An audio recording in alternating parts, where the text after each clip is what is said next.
निर्मला की चारों बेटियां पढ़ी लिखी थी, लेकिन 3 जॉब करती थी। एक बेटी जो नौकरी नहीं करती थी, उसकी शादी गरीब घर में हो गई। जब निर्मला के घर कोई फंक्शन होता तो नौकरी वाली तीनों बेटियां जानबूझ के मां पर खूब पैसा खर्च करती और छोटी बेटी यह दृश्य देखकर अंदर ही अंदर रोती कि वह भी कीमती तो मां पर पैसा खर्च करती। जब निर्मला के बेटे की शादी थी तो सब बहनों ने भाई को अंगूठियां पहना दी ताकि गरीब बहन और बहनोई की बेइज्जती हो। लेकिन अचानक सब दंग रह गए जब गरीब बहन और बहनोई ने, आज रविवार का दिन था, 10 बज रहे थे, लेकिन घर में असाधारण खामोशी थी।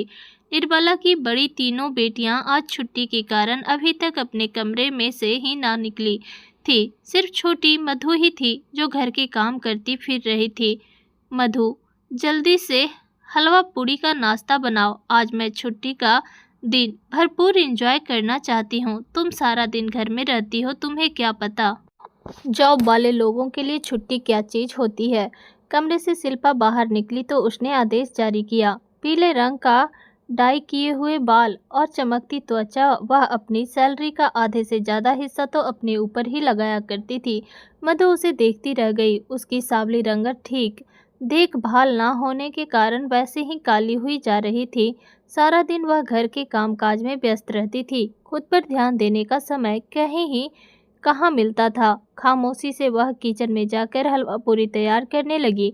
धीरे धीरे उसकी बाकी दोनों बहनें भी उठकर बाहर निकल आई थी और अब डाइनिंग टेबल पर बैठी शोर मचा रही थी। मधु के हाथ तेजी से चल रहे थे। खुद वह सिर्फ मैट्रिक पास थी। भगवान ने दिमाग ही बस इतना ही दिया था कि मैट्रिक में 2 बार फेल होने के बाद बहनों ने उसके ऊपर खर्च करना अच्छा भी ना समझा। मधु को याद था कि उसने शिल्पा से कहा था कि वह पढ़ना चाहती है, क्या करोगी पढ़कर, पहले ही 2 बार फीस बर्बाद करवा दी है और वैसे भी हम तीनों नौकरियां कर तो रही हैं। छोटा मोहित अभी पढ़ रहा है, तुम घर के कामकाज कर लिया करो। माँ घर में अकेली होती है, हमें भी तो वापस आने पर खाना बनाना हुआ चाहिए ना। तुम भी नौकरी करोगी तो खाना कौन बनाएगा, शिल्पा ने मुंह बनाते हुए कहा था और मधु का दिल वहीं टूट गया था। वह भी उच्च शिक्षा प्राप्त करके एक शानदार नौकरी करना चाहती थी, लेकिन उसकी बाकी तीनों बहनों का विचार था कि उसे घर के कामकाज करने चाहिए। मधु ने भी खामोशी से हामी भर ली। वैसे भी निर्मला बूढ़ी हो चली थी। एक विधवा का लंबा जीवन काटने के बाद बच्चों के अकेले प्रवेश करते करते वह थक चुकी थी। मधु ने हलवा पूरी और नाश्ता ले जाकर डाइनिंग टेबल पर रखा। वाह भाई, यह घर में रहने वाली लड़कियों के भी खूब मजे होते हैं। अपनी मर्जी से उठती है, अपनी मर्जी से सोती है, सारा दिन ठंडी हवाओं के आगे ले रहती है। इन्हें क्या पता जॉब करना कैसा होता है। शिल्पा से छोटी निशा मधु को देखते हुए कह रही थी। वो खामोशी से बैठकर नाश्ता करने लगी, लेकिन अभी उसने एक ही कॉल लिया था कि उसे शिल्पा ने उठा दिया। यह चाय ठंडी हो गई है, दोबारा गर्म करके ले आओ। वो खामोशी से उठ गई। उसकी चाय गर्म करके लाई तो निशा मुंह बनाए बैठी थी। मुझे तो यह हलवा पूरी पसंद ही नहीं। अरे पता नहीं कैसे बनाई है, मेरे लिए अंडा पराठा बना दो। मध उल्टे कदम वापस किचन की तरफ चली गई। उसका अंडा पराठा बनाकर लाई तो मोहित उठकर आ बैठा था। सारी बहनें उस पर प्यार लुटा रही थी। मधु को भी वह बहुत सारा प्यार लगता था, लेकिन मोहित उससे सीधे मुंह बात तक नहीं करता था, बल्कि उसका सारा ध्यान सिर्फ उन बहनों की ओर होता था जो नौकरी करती थी और जिनके पर्स में हर समय पैसे हुआ करते थे। उस समय भी मधु ने उसके साथ कुर्सी रखकर बैठना चाहा तो कुर्सी मोहित अचानक बोला, अरे यार तुम उठ जाओ यहाँ से, किचन में काम करके आई हो, लहसुन प्याज की बदबू आ रही है तुम्हारे अंदर से और इतनी पसीने की दुर्गंध आ रही है। आओ शिल्पा दीदी, तुम मेरे साथ आकर बैठो, आपसे कितनी अच्छी खुशबू आती है और इतनी केयर करती हैं आप अपनी। लगती ही नहीं है कि आप 30 साल की, 30 से ज़्यादा की हो चुकी हैं। कुछ मधु को भी सिखा दे, हर समय कामली बनी रहती है। मोहित ने इतनी कठोरता से कहा कि मधु का दिल टूट गया। शिल्पा एक कदा से मुस्कुराई और उठकर मोहित के बराबर आ बैठी, जबकि मधु शर्मिंदा होती हुई दूर एक कुर्सी घसीटकर बैठ गई थी। सब लोग नाश्ता करके जा चुके थे। ठंडी पड़ी हुई 2 पड़ियाँ और चाय का काम मधु के हिस्से में आया। अरे आज शाम को कुछ मेहमान आ रहे हैं शिल्पा को देखने के लिए। लड़का बड़ा अच्छा है, रिश्ते वाले ने तारीफें की है। निर्मला ने अचानक बम फोड़ा तो सभी उधर देखने लग गए। शिल्पा भी धीरे से मुस्कुराने लगी। सभी शाम में आने वाले मेहमानों के बारे में बातचीत करते रहे। पूरा दिन निर्मला ने खूब सारे काम करवाए। मधु को भी बहन की शादी की बहुत खुशी थी। उसने दिल लगाकर बहुत सारे पकवान तैयार किए। शाम के समय मेहमान आए तो शिल्पा गली में झांकने लगी। मेहमान किसी गाड़ी पर आए थे। मैं देखूं तो सही, आखिर मेरे ससुराल यों के पास कितनी बड़ी कार है। लेकिन गली में कार के बजाय एक मोटरसाइकिल खड़ी थी। अंदर निर्मल लड़के वालों के पास बैठी थी। मामूली शक्ल और सूरत का लड़का था, लेकिन दिखने में बहुत ही सीधा लग रहा था। लड़के के माता पिता भी अच्छे लोग लग रहे थे और प्यार से बार बार शिल्पा के बारे में बात करने लगते। क्या करता है आप लड़का और कितना कमा लेता है? निर्मला ने पूछा तो लड़के की माँ बोली, बस महीने के 3,000 कमा लेता है, लेकिन समय के साथ साथ सैलरी बढ़ जाएगी। का कर्म है कि 100 गज का अपना मकान है और एक मोटरसाइकिल भी है। अभी उन्होंने इतना ही कहा था कि शिल्पा जो सामने बैठी थी यह एकदम उछल पड़ी। उसके चेहरे के बदलते भाव सबने देखे थे। चाय काका पटाखा से मेज पर रखते हुए वहां से उठी और अंदर कमरे में चली गई। निर्मला को अंदाजा हो गया था कि शिल्पा को यह रिश्ता पसंद नहीं आया। उसके सपने ऊंचे थे। लड़के वाले कुछ देर तक बैठे रहे। मधु ने इन सबके सामने खाना लगाकर रखा तो खाना खाकर वह खामोशी से चले गए। मुझे नहीं करनी उसके साथ शादी। एक मोटरसाइकिल पर तीनों बैठकर आए थे। कितना बुरा लगेगा मुझे जब मैं मोटरसाइकिल पर बैठूंगी। मुझे किसी गाड़ी वाले का रिश्ता चाहिए। उनके 100 गज के मकान से बड़ा तो मेरा ऑफिस है, और वो वैसे भी इतनी साधारण शक्ल और सूरत वाला लड़का है। मुझे तो देख के घिन आ रही है, शिल्पा ने नफरत से कहा था। निर्मला को बुरा तो लगा, लेकिन मोहित और बेटी के आगे कुछ बोलना उसे ठीक न लगा। लेकिन इतने अच्छे लोग हैं, इनकार कैसे करूं? निर्मला ने परेशानी से कहा। शिल्पा कुछ देर तो सोचती रही। मधु उसके कमरे की सफाई कर रही थी। अचानक ही वह बोली, अपनी मधु का रिश्ता कर दे उस लड़के के साथ। वैसे भी दोनों की शक्ल सूरत बिल्कुल एक जैसी है। न वह किसी काम का है और न यह रोटियां थोप कर उसके सामने रखती रहेगी और वह कमा कर लाता रहेगा। यह दोनों उसी में खुश रहेंगे। आपका एक बोझ तो कम ही हो जाएगा। हम तो वैसे भी अपनी अपनी नौकरियां वाली हैं, आपको क्या टेंशन है? शिल्पा ने बात खत्म कर दी, जबकि मधु फटी फटी आंखों से अपनी बहन की ओर देख रही थी। वह उसके बारे में किस तरह बात कर रही थी, लेकिन निर्मला को यह आइडिया अच्छा लगा था। इतने अच्छे रिश्ते से वह हाथ धोना नहीं चाहती थी, इसलिए अगले ही दिन उसने फ़ोन करके रिश्ते के लिए हामी भर ली। लेकिन उन्हें बता दिया कि उनकी बड़ी की बजाय छोटी कि लड़के के लिए लड़के का रिश्ता पसंद आ गया है। लड़के वालों को कोई आपत्ति नहीं थी। उन्हें तो मधु ज़्यादा पसंद आई थी, क्योंकि वह सुघड़ और स्वभाव की थी। कुछ ही दिनों में घर में शादी के हंगामे जाग उठे। निर्मला ने शादी के खर्च के लिए शिल्पा और बाकी बेटियों से पैसे मांगे, लेकिन सभी मुंह बनाने लगी। माँ, क्या ज़रूरत है मधु की शादी पर इतना खर्च करने की? वैसे भी उसे कहाँ आदत है इतने महंगे कपड़े और जूतों की। सस्ते से 2-3 जोड़े लाकर रख देना, और घर में जो बर्तन उपयोग नहीं होते वह डिब्बों में बंद करके रख देते हैं, काम चल जाएगा। शिल्पा ने आराम से कहा, मगर निर्मला को यह सब अच्छा नहीं लग रहा था।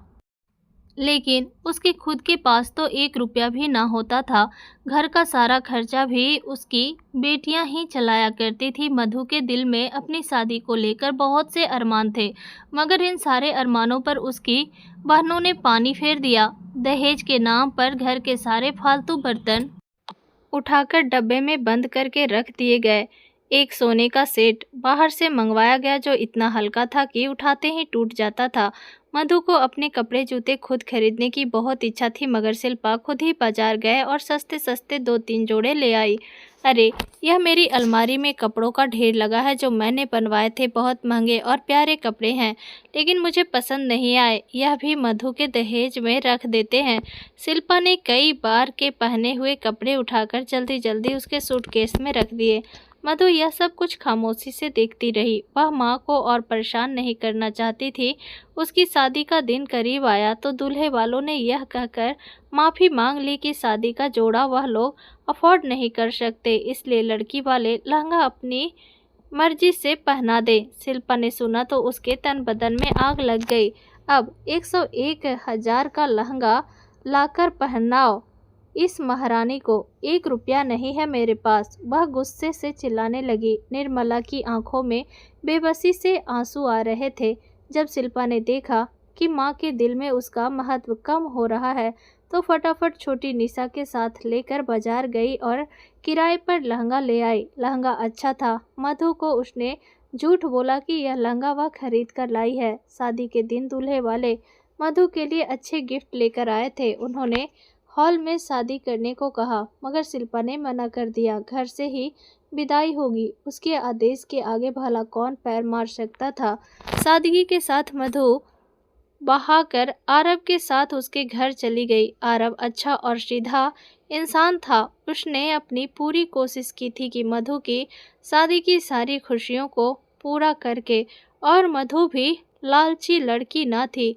दोनों ने एक दूसरे को पाकर भगवान का धन्यवाद किया था। आरब की सूरत में मधु को खुशियों की एक नई दुनिया मिल गई थी। वो गरीब जरूर था लेकिन उसका दिल बड़ा था।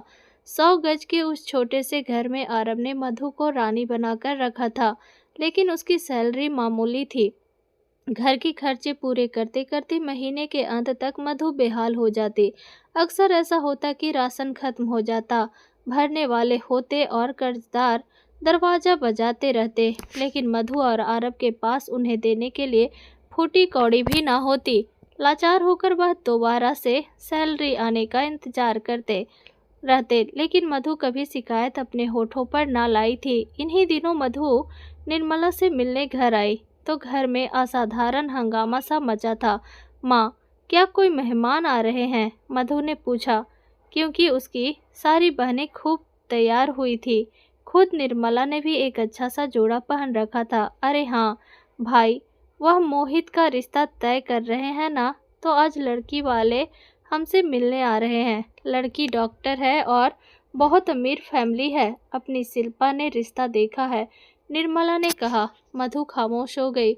उसे किसी ने बताया तक न था। तभी अंदर से शिल्पा और निशा बाहर आई। उसके साथ छोटी बहन दिया भी थी। मोहित के रिश्ते वाले आ रहे हैं, शादी की शुरुआत होने वाली है, इसलिए हमने सोचा कि हम आपको कोई गिफ्ट देते हैं। शिल्पा ने आगे बढ़कर एक बहुत सुंदर जोड़ा माँ के सामने रखा। यह पूरे 10,000 का जोड़ा है जो मैं आपके लिए लाई हूँ, शिल्पा ने गर्व से कहा। निशा ने भी जल्दी से मैं सोने के कंगन निकालकर माँ के हाथों में पहना दिए। मैं बड़े दिनों से पैसे जमा कर रही थी। यह सोने के कंगन मैंने आपके लिए बनवाए हैं। छोटी दिया ने भी बहुत ही महंगी कश्मीरी शॉल निर्मला की गोद में रख दी। निर्मला इन सारी कीमती उपहारों को देकर निहाल हुए जा रही थी, जबकि सामने बैठी मधु शर्म से पानी पानी हो रही थी। उसकी नज़र अपने पैरों में मामूली से चप्पल पर पड़ी। साड़ी भी उनसे पुरानी खींची हुई पहन रखी थी। उसके पास तो माँ को देने के लिए एक फूटी कौड़ी भी ना थी। शिल्पा ने उसे देखा तो मुस्कुराहट चेहरे पर सजाकर बोली, तुम कुछ नहीं दोगी माँ को? अब तो तुम शादीशुदा हो और अपने घर वाली हो, थोड़ी तो शर्म कर लो। कोई गिफ्ट ही माँ के लिए आते समय ले आया करो। अरे ज़्यादा नहीं तो 1 किलो फल ही ले आया करो। पता है तुम्हारा पति थोड़ा गरीब है। शिल्पा की बात पर मधु का दिल कटक रह गया। सभी बहनें उसका मजाक उड़ा रही थी। मधु जी चाहा कि वह कह दे कि आप सब तो अपनी अपनी कमाई से माँ को तोहफे दे सकती हैं, जबकि उसे ना पढ़ने दिया और ना ही नौकरी करने दी तो उसके पास भला पैसे कहाँ से आएंगे। लेकिन वह हमेशा डरपोक और बहनों से दब जाया करती थी। आज भी खामोश से हो गई। घर में तैयारियां जोरों पर थी। मधु के आते ही उसकी बाकी बहनों ने तो जैसे सुकून की सांस ली थी। माँ, मुझसे तो यह खाने बनाए नहीं जा रहे, मधु से कह दे वही बना दे, इसे प्रैक्टिस है। निशा ने चम्मच पितिल में रखा और खुद बाहर आ गई। मधु निर्मला के कहने पर खामोशी से किचन में चली गई। मोहित के ससुराल वालों ने शाम में आना था। मधु ने दिल लगाकर सबके लिए खाना तैयार किया। शाम में जब मेहमान ड्राइंग रूम में आकर बैठे तो सारी बहनें लड़की वालों के आसपास जमा हो गई। बड़ा खुशी, सब एक दूसरे से बातें कर रहे थे। ऊंची ऊंची हंसने की आवाज़ें गूंज रही थी। मधु भी जल्दी से खाना बनाकर अंदर जाने के लिए बढ़ी, लेकिन अचानक उसका हाथ किसी ने दबोच लिया। इस होलिये में अंदर जा रही हो, सबको लगेगा कि काम वाली हो तुमने अपने कपड़े देखे हैं, किस थर्ड क्लास बाजार से खरीद कर लाई हो। कम से कम इंसान थोड़ी दूसरों की हैसियत का ही ख्याल कर लेता है, अपनी नहीं तो हमारी इज्जत का ही सोच लो। शिल्पा उसका बाजू दबोचे गुस्से में कह रही थी। मधु ने घबराकर अपने कपड़े देखे, वह पहले ही अच्छे नहीं थे और किचन में काम करने के बाद उसका होली और ज़्यादा खराब हो गया था। अंदर आने की कोई ज़रूरत नहीं है, वरना कहीं रिश्ते से इनकार ही ना हो जाए। शिल्पा ने डांट कर अंदर कमरे की ओर बढ़ गई। मधु की आंखों में आंसू आने लगे। घर की खुशियों में भी अब वह लोग उसे शामिल करने से बच रही थी। वही किचन में बैठ गई। अंदर कमरे से बातें और हंसी की आवाज़ें आती रही। लड़की वाले मोहित को देखकर बहुत खुश थे और उन्होंने जल्दी शादी करने के लिए जोर दिया था। मधु किचन में खड़ी सबकी फरमाइश पूरी करती रही। खाने के बाद चाय का कॉफ़ी का दौर चला। वह भी मधु नहीं आई। जब मेहमान विदा हो गए तो मधु खामोशी से किचन से बाहर निकल आई। अरे अरब, तुम आ गए। निर्मला ने दरवाजे से अंदर आते अरब को देखकर कहा। उसे देखते ही शिल्पा तो उठकर वहां से चली गई थी। बाकी बहनें भी बुरे बुरे मुंह बनाने लगी। अपने गरीब बहनोई को इज्जत देने पर कोई तैयार नहीं था। अरब को शर्मिंदगी सी होने लगी। मधु जल्दी से अपना बैग लेकर आ गई थी। उसकी हालत देखकर तो पहले अरब चौंका। तुम्हारी आंखें क्यों सूजी है? उसने पूछा, मगर मधु ने बात बना दी। मेरे सर में दर्द है। निर्मला से मिलकर मधु चुपचाप अपने घर आ गई। पूरे रास्ते वह चुप रही और घर आकर भी आरव ने महसूस किया कि मधु कुछ ज़्यादा ही चुप है। क्या बात है मधु, तुम इतनी ज़्यादा खामोश क्यों हो? कोई बात हुई है क्या?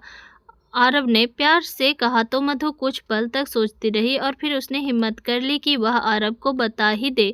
मोहित भाई की शादी तय हो गई है। 15 दिन बाद उनकी शादी है। ऐसे में सारी बहनें ही माँ और मोहित भाई को कोई न कोई गिफ्ट देंगी, लेकिन हमारे पास उन्हें देने के लिए कुछ नहीं है।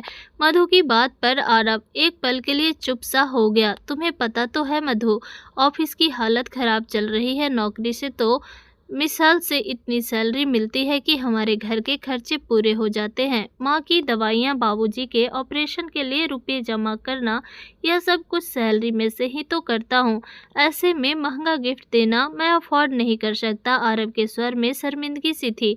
मधु घबरा गई। वह आरव को परेशान नहीं करना चाहती थी। वैसे भी वह कितना अच्छा था और उसका कितना ख्याल रखता था। ऐसे में ऐसी फरमाइश करके मधु उसका दिल नहीं तोड़ना चाहती थी।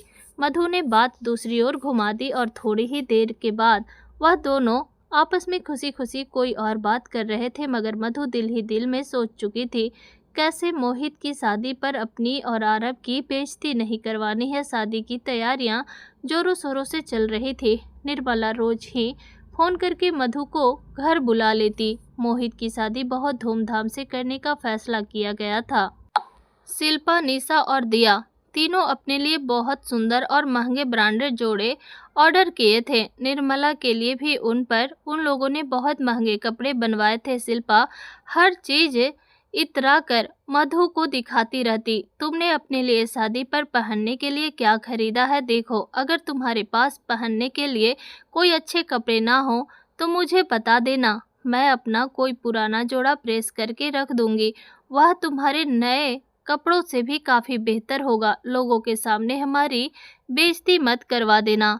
शिल्पा नाक चढ़ाकर कहती, जबकि मधु उदास हो जाती। बेइज्जती करने में सबसे पहले तो उसकी बहनें ही आगे रहती थी।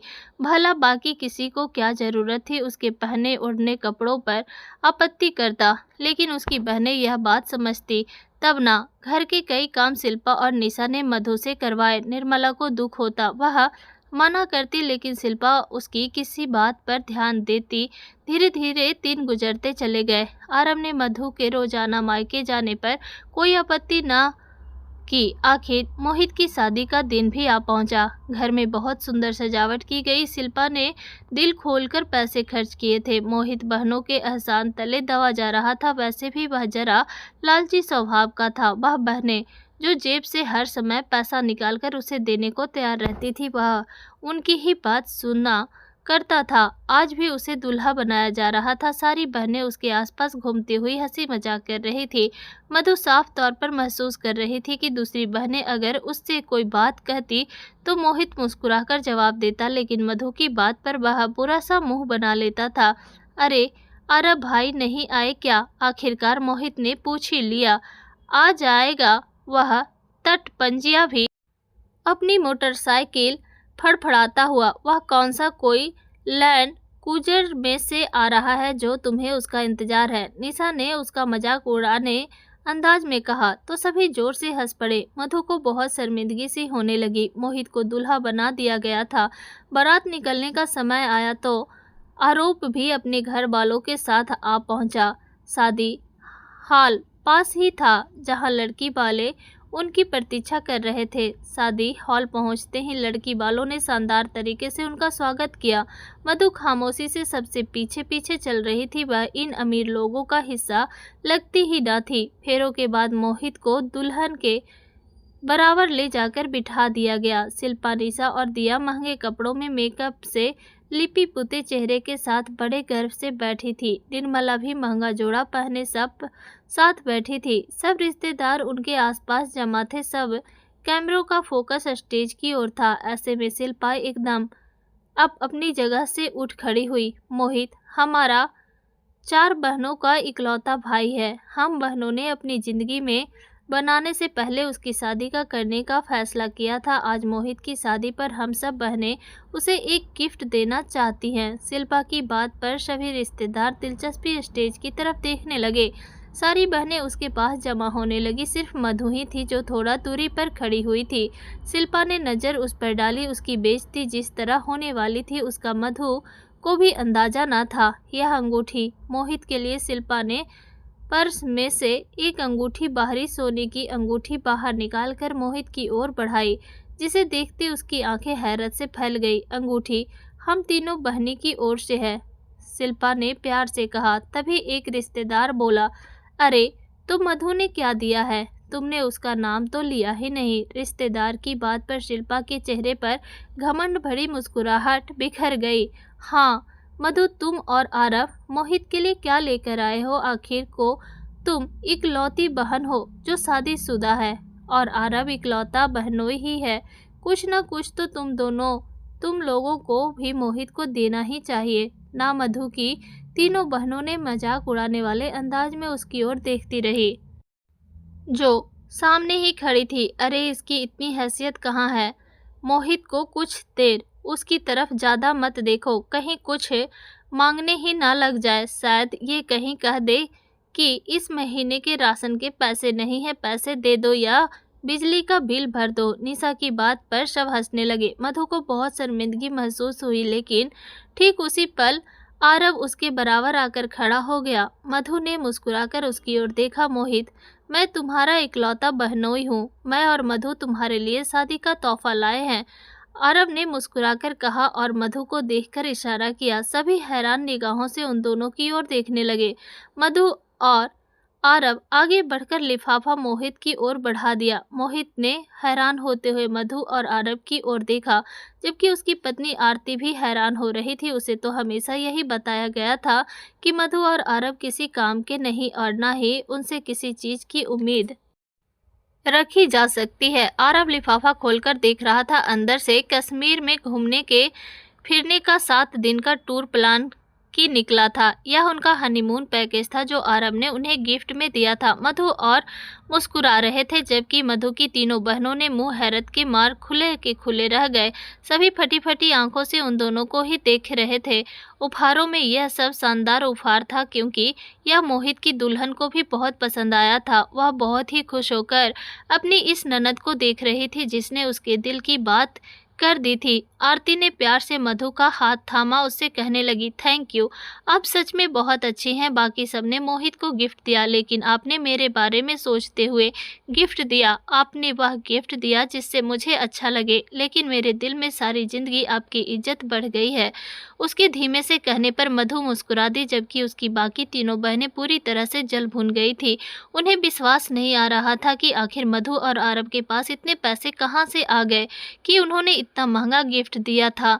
सभी रिश्तेदार मधु और आरव की तारीफें कर रहे थे। मधु अच्छी तरह जानती थी आज उसने अपनी भाभी के दिल में जो जगह बना ली है, अब जिंदगी भर मायके में उसका सम्मान बढ़ गया है। जबकि आरती अपनी बाकी तीनों ननदों को उनके घमंड भरे स्वभाव के कारण नफरत भरी नजरों से देख रही थी। शादी की बाकी रस्में पूरी होने लगी तो शिल्पा और उसकी बाकी दोनों बहनें लपक कर मधु के पास आई। बड़ी चालाक हो तुम, कहाँ से आए इतने पैसे तुम्हारे पास? सच सच बताओ, हमारे घर से पैसे चुराए थे? शिल्पा ने कहा तो मधु मुस्कुरा दी। आप सारी जिंदगी मुझे नीचा दिखाने की कोशिश करती आई हैं, लेकिन आप यह भूल गई कि जिसे भगवान पर विश्वास होता है उसका कुछ नहीं बिगाड़ा जा सकता। मुझे पता था मोहित को कोई ना कोई गिफ्ट देना जरूरी है। मैंने काफ़ी समय हुआ शाम में ट्यूशन पढ़ाना शुरू कर दिया है। ट्यूशन के पैसों में से मैंने एक कमेटी डाल रखी थी। कमेटी बड़ी थी, मैंने बात करके इस बार कमेटी उठा ली और उन्हीं पैसों से मोहित के लिए हनीमून का पैकेज लाई हूँ। मुझे कोई दुख नहीं, क्योंकि मेरे भाई और भाभी की खुशी में ही मेरी खुशी है। मधु मुस्कुराते हुए कह रही थी। उसकी बाकी तीनों बहनों का रंग नफरत के मारे काला पड़ गया था। अरब खाने की प्लेट लिए मधु के पास आया। यहाँ क्यों खड़ी हो, जल्दी से खाना खाओ। पता तो है तुम्हें कि मुझे तुम्हारी कितनी चिंता है। वह उसके चेहरे को देखते हुए प्यार से कह रहा था। शिल्पा निशा उसे देखती रही गई। उन्होंने आज पता चल रहा था कि मधु गरीबी के बाद भी इतनी खुश क्यों रहती है। उसके चेहरे पर इतनी खुशी और लाली क्यों बिखरी रहती है, क्योंकि उसके पास असली दौलत है, उसके पति का प्यार, जो इन तीनों में से फिलहाल किसी को प्राप्त नहीं था। मधु और आरव हंसते मुस्कुराते एक दूसरे से बात कर रहे थे। आरव खाने का चम्मच भर भर कर मधु के मुंह में डाल रहा था, उससे प्यार से बात कर रहा था, जबकि उसकी बाकी तीनों बहनें अपने महंगे कपड़ों और जूतों के साथ खाली खड़ी थी।